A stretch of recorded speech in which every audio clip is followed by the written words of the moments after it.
Welcome to my channel Education by Haneet. Children, today we are going to do the chapter on being an Indian, right? This is written by Ruskin Bond, and here Ruskin Bond is telling his own story, like how he is proud of being an Indian. So he asserts his identity as an Indian, shaped by birth, upbringing, and a deep emotional connection to this land rather than race or religion. He has a deep emotional connection to India as a country, okay? He also defines India as a unique atmosphere and a melting pot of cultures. Melting pot of cultures means all the cultures have come up and they have mixed together. Okay? So everyone has adopted something or the other from the other cultures, right? And he also describes himself as one with the ordinary people. He says that he is not someone special, he is an ordinary people, just like the Panwala. Okay? So he has associated himself with the Panwala. Okay? So now let's start with the chapter. Ruskin Bond wonders why some Indians are only too eager to pack up and go off to some foreign land. Although sometimes mistaken for a foreigner, he feels comfortable with his Indianness. Now he says that so many Indians are so eager to go to foreign lands. Like he is a citizen of another country, but still he is not interested in going to that country. He is very much happy in India because he was born here, okay, and many people they mistaken him as a foreigner because he is very fair, he looks like a foreigner, but he says no, I feel very comfortable with my Indianness. Okay, so he is an Indian by heart. Now let's start with the chapter.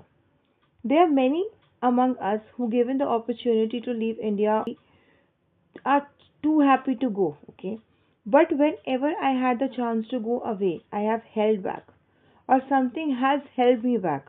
What is it that has such a hold on me but leave others free to go where they will, sometimes never to return? Now he's saying that so many people, they're just ready to go to another country, they are ready to leave India. But why, in spite of given so many opportunities to go to the other country, but he is never ready, he is never happy with the thought of leaving India. And he says that why the people, they are so willing to go to other countries to never return back. They want to settle there, they want to make their life, their career, everything there. Okay, but he is not interested in all such things. Now many years ago I was offered a well paid job at a magazine in Hong Kong. I thought about it for weeks, worried myself to distraction, and finally, with a great sigh of relief, turned it down. So he was given an opportunity to as a well paid job at a magazine in Hong Kong, but he denied it. Okay, he is happy with his country. He wants to stay here only and do something here in India. He says, my friends thought I was crazy. They still do, because it was such a good opportunity to go there and it was such a well paying job. So his friends thought that he is crazy, why he is denying that job. And most of them would have jumped at a comparable offer, even if it had meant spending the rest of their lives far from the palm fringed coast or pine clad mountains of this land. Now, why he is saying this palm fringed coast or pine clad mountains? Because he lives in mountains. He lives in Missouri, and this is in it's Uttarakhand, okay, and that is covered with mountains all over. That is a very beautiful hill station.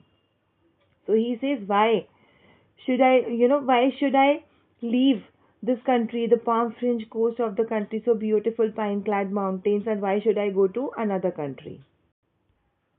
So, along with these lines, the palm fringed coast or pine clad mountains of this land, he also signifies a deep emotional and physical connection to this varied terrain of India, and he also contrasts this with the desire to seek opportunities abroad.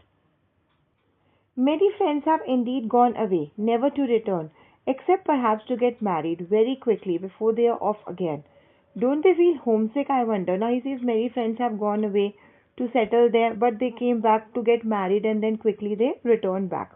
And he says, don't they feel homesick? Homesick means don't they remember, don't they have a memory of their homes? Don't they miss their homes? Don't they feel homesick means don't they miss their homes? I am almost paranoid at the thought of going away and then being unable to come back. Paranoid means I am always suspicious. I always doubt my thought of going away and then being unable to come back because I don't want to go, right? This almost happened to me when, as a boy, I went to England, longed to return to India, but did not have money for the passage. Now, when he was in England, He wanted to come to India, but he did not have that much money. So he earned that money and came back. So he said, for 2 years I worked and slaved like a miser, something I have never done since, until I had enough to bring me home. So he has to work very hard, to collect the money for the ticket and come back to India. For all those expenses, he worked so hard as a slave, like a miser. Miser means like a poor, okay, like a poor person. And he said, and from that date, since that date, when I am in India, I have never done that thing ever. I never have to work like a miser. I never have to work like a slave. So India is treating him good. He says, and home wasn't parents and brothers and sisters, because he says, until I had enough to bring me home. Now he says home to India as a country, not his only home where he lives. He says, and home wasn't parents and brothers and sisters, because they were no longer here. Home for me was India. Home for me was his country, India. He wants to come to India. And there was no one in India, not his parents, not his brothers and sisters. But he still wants to come to his country, and he is happy to stay alone as well.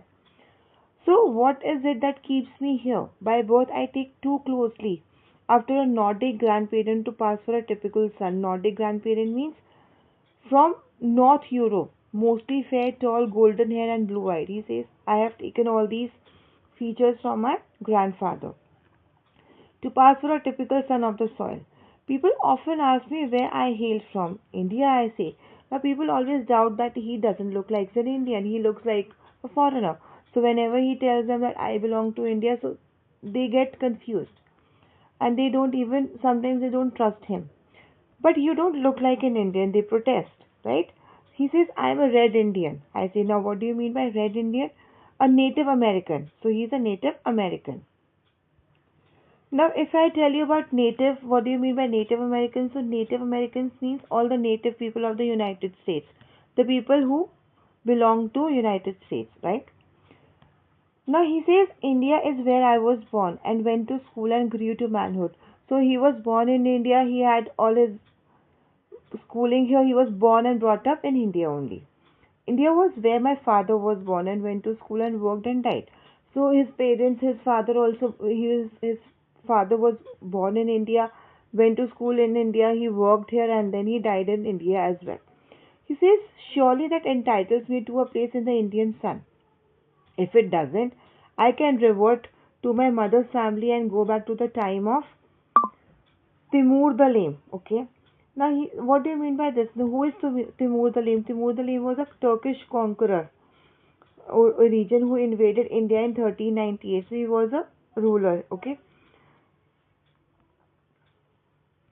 So by this, he simply means that we all know that Timur the Lame was from 1398, from that century, right? Very long back. So he says that how far I have to go to prove my identity as an Indian. So he means this by this line, that how far back does one have to go in order to establish one's Indianness. One Indianness means how far he has to go to let people know, to let people understand and let people trust that he is Indian by birth. His feeling of being Indian, okay, his feeling of Indianness, his feeling of being Indian. So he says how far, how many years back I can go that to prove that I am Indian, not just by birth, I am Indian by heart as well. Okay. Then he adds, it must be the land itself that holds me. But so many of my fellow Indians have been reborn here, and yet they think nothing of leaving the land. Okay? They will leave the mountains for the plains, the villages for the cities, a country for another country. And if other countries were a little more willing to open their doors, we would have no population problem. Mass immigration would have solved it. He says many of their fellow Indians have born here, then died, then reborn here, and they never think of leaving the land. They leave the mountains only for the plains, because plains offer good, employment opportunities. Many times within countries, people relocate in search of good employment opportunities, in search of education to earn money, right? So he says people relocate from villages to cities, then the country for another country. And he also says that if other countries because it's very difficult to go to other countries. You have to take a visa, and it takes many months of and years of wait to get that visa, and that is so expensive also. So everyone can't afford to go to another country.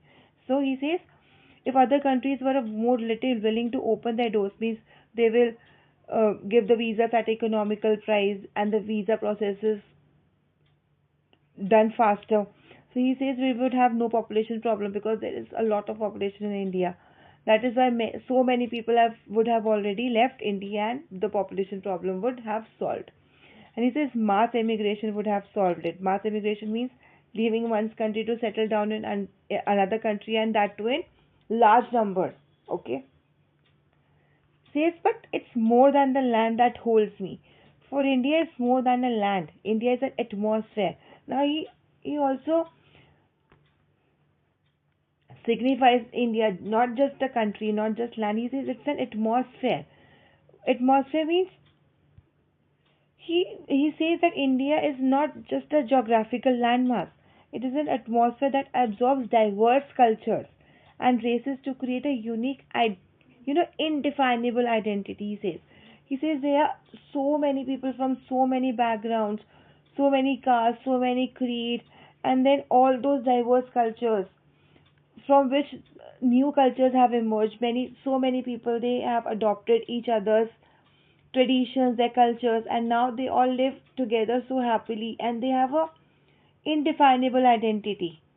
And this thing lacks in many other countries. The the friendliness of people, the adaptation of cultures, the mixing, and the way they live together. Okay,